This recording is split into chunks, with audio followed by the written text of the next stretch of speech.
Now again on the Joshua Generation International Youth Conference, the Bishop of the Diocese of Nsukka and the Anchor Bishop for the Joshua Generation International Youth Conference, the Right Reverend Aloysius Agbo, and the Planning Committee Secretary, Venerable Paul Wiskel, during the ACNNTV morning show now streaming, spoke on the 2024 edition of the conference and its essence, assuring all of the level of preparedness in terms of special arrangements that have been made for the participants expected to attend, as well as the expected spiritual and occupational insights they will receive.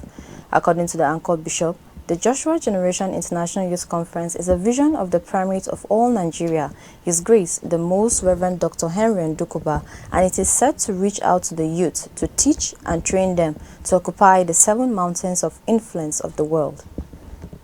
Joshua Generation International Youth Conference is a vision of our primate, the Most Reverend Dr. Henry Ndukuba, reaching out to the youths, bringing them, teaching them, equipping them, and releasing them to occupy the 7 mountains of influence: academic, politics, business, the communication, culture, marriage, religion. So these are the institutions that shape every society, and people are there. And when wrong people are there, they will confuse the society. But when believers occupy these positions, occupy these mountains, they will stand in for Christ and they will propagate the gospel and shape the society. And that's what Jesus meant by your will be done on earth. From the team, you can see there's a different approach.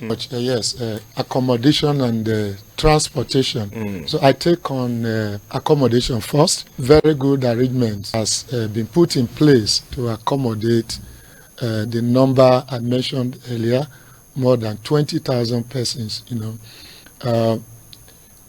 First is to know that this is not year 1 of the conference. It's a thing we have done for more than 2 years. This is the fourth edition. And another thing we should also take note of is, I mentioned over 20,000, but where we're actually coming from, we had even larger number than the one we are registering this year. Reason not far-fetched. It is the Nigeria economic situation